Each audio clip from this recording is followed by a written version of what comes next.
जय श्री कृष्णा। दोस्तों, कृष्णा अर्जुन को उपदेश देते हुए कहते हैं, हे अर्जुन, हम और तुम यह शरीर नहीं है, हम तो इन शरीर के अंदर रहने वाली आत्माएं हैं।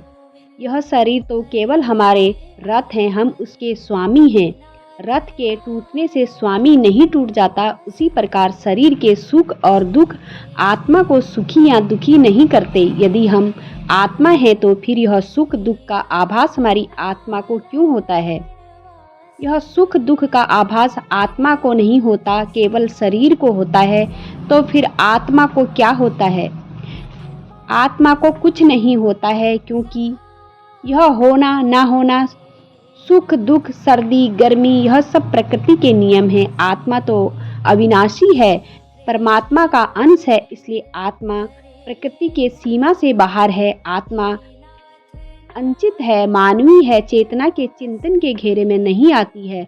अर्जुन, आत्मा पर प्रकृति और सृष्टि के नियम लागू ही नहीं होते, क्योंकि वह सृष्टि और प्रकृति दोनों ही पहुंच से बाहर है। जैसे एक चिंगारी अग्नि का ही अंश होती है, वैसे ही आत्मा परमात्मा का ही अंश होता है। इसलिए वह नित्य, अजन्मा, सनातन और सर्वव्यापी है, स्थिर रहने वाला है और अंचल है।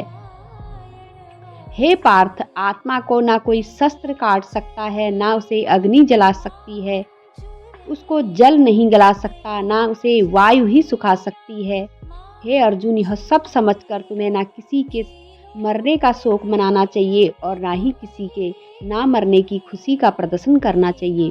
केशव, यह सब मानकर भी क्या आत्मा नित्य, सनातन और अजन्मा, उसे शस्त्र नहीं काट सकते, आग नहीं जला सकती, फिर भी प्राणी की आत्मा को दुख सुख, शोक खुशी, मान अपमान, पीड़ा और आनंद का एहसास क्यों होता है? हे पार्थ, मैंने पहले ही तुम्हें बताया है कि सुख दुख का आभास करना आत्मा का नहीं है, शरीर का काम है।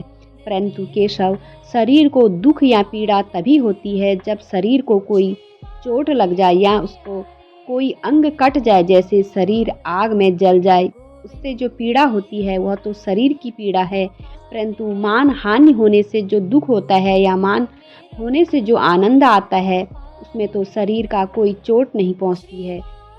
वो मान हानि का दुख, वो कीर्ति की जो पीड़ा तो आत्मा की ही होती है।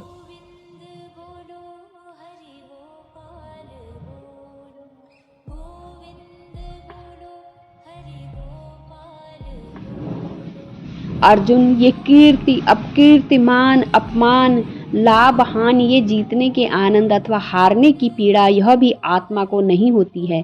यह आत्मा का काम नहीं है, यह तो मन की शरारत है। मन की शरारत, इसका क्या अर्थ है केशव? पार्थ, प्राणी के शरीर का एक दृश्य अंग है मन, जो दिखाई नहीं देता, परंतु वही सबसे शक्तिशाली हिस्सा शरीर का। ये याद रखो कि मन शरीर का हिस्सा है, उसका आत्मा से कोई संबंध नहीं है। आत्मा यदि रथ में बैठा हुआ रथ का स्वामी है, तो मन शरीर रूपी रथ का सारथी है। ये मन ही इंद्रियों के घोड़ों को इधर उधर भटकाता है। कभी आवेश में यही चंचल मन मनुष्य को इस भ्रम में डाल देता है कि वो सर्वशक्तिमान है, वो सब कुछ कर सकता है, वो यहाँ का राजा है, जिसके आगे हर कोई झुक जाने पर विवश है और जिसे हर कोई प्रणाम करता है।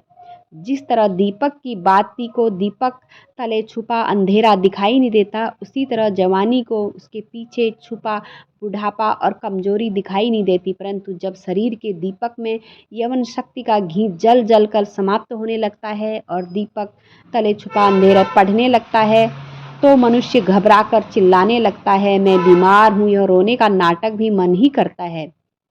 अर्जुन, मनुष्य को मैं घमंड, मदिरा पिलाकर मोह करने का पाखंड केवल मन ही है। वाह प्रभु वाह।